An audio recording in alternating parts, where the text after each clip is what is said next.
Alhamdulillahilladzi hadana lihada wa ma kunna linahtadiya laula an hadanallah. Ashhadu an la ilaha illallah wahdahu la syarikalah wa ashhadu anna Muhammadan abduhu wa rasuluh. Allahumma shalli ala nabiyyina Muhammadin wa ala alihi wa man tabi'ahum bi ihsan ila yaumiddin. Faya ibadallah, usikum wa nafsi bitaqwallah, faqad fazal muttaqun. Qala ta'ala, ya ayyuhalladzina amanu taqullah haqqa tuqatih wa la tamutunna illa wa antum muslimun. Jamaah Jum'ah rahimakumullah. Puji syukur mugi tansah kunjuk dumateng Allah Ta'ala ingkang tansah paring rahmat taufik dumateng kula lan panjenengan. Satemah ing siang punika kula lan panjenengan saged pinanggih wonten ing majelis salat Jum'ah kanthi kebaing kawilujengan. Sholawat ugi salam mugi tansah katetepaken dumateng Nabi Agung Muhammad sallallahu alaihi wasallam ingkang tansah kula lan panjenengan tenggo syafaatipun wonten dinten akhir. Jamaah Jum'ah rahimakumullah, wonten kesempatan khutbah siang punika khatib wasiat sumangga tansah ningkataken takwa dumateng Allah kanthi nindakaken dawuhipun lan nebihi awisanipun. Mugi kanthi takwa Allah tansah paring kamulyan panggesangan fid dunya wal akhirah, amin. Jamaah Jum'ah rahimakumullah, boten dangu malih tamu ingkang agung wulan Ramadan badhe rawuh. Pitakonipun, punapa kula lan panjenengan sampun siap? Jamaah ingkang minulya, persiapan ingkang paling utami inggih menika persiapan iman lan takwa. Allah Subhanahu wa ta'ala dawuh wonten ing Al-Qur'an, ya ayyuhalladzina amanu kutiba alaikumusiyam kama kutiba alal ladzina min qablikum la'allakum tattaqun. Artosipun, he wong-wong kang padha iman, den fardhoake marang sira kabeh poso kaya dene wis den fardhoake marang wong-wong sadurung sira kabeh, supaya sira padha dadi wong kang takwa. Al-Qur'an surat Al-Baqarah ayat 183. Jamaah Jum'ah rahimakumullah, kangge nggayuh derajat takwa kasebat wonten persiapan ingkang kedah kula lan panjenengan tindakaken. Ingkang kapisan, kedah nindakaken persiapan ilmu utawi fikih poso.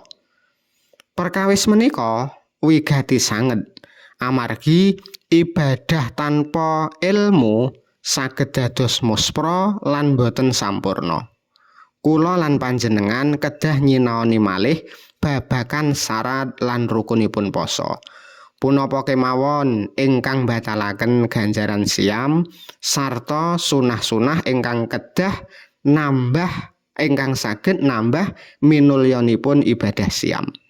Kanthi ilmu ingkang jembar, kula lan panjenengan saged nindakaken siam kanthi leres manut tuntunan syariat saengga boten namung angsal kesendel lan luwe mawon. Ingkang kaping kalih inggih menika persiapan ruhiyah kanthi dalan ngresiki manah. Saderengipun Ramadan rawuh, monggo kula lan panjenengan mertobat saking sedaya dosa lan nyuwun pangapura dumateng sesami manungsa supados boten wonten ganjelan nalika nindakaken ibadah. Kanthi manah ingkang resik lan suci, kula lan panjenengan badhe rumaos enteng lan bingah nampi rawuhipun Ramadan. Rasulullah sampun paring kabar gembira bilih nalika Ramadan dumugi lawang-lawang surga dipun bikak lan setan-setan dipun krante. Idza jaa Ramadan futihat abwabul jannah wa ghulliqat abwabun nar wa sufidatis sayatin. Ingkang kaping 3, kedah anggadhahi persiapan niat ingkang ikhlas. Amargi niat menika dados dasaripun sedaya amal. Kula lan panjenengan kedah nata niat bilih siam menika namung karana pados ridho saking Allah Ta'ala. Sanes karana kepengin dipun alem utawi tumindak amargi pekewuh kalian sesami. Kanthi niat ingkang tulus, kula lan panjenengan badhe pikantuk jaminan pangapura saking Allah.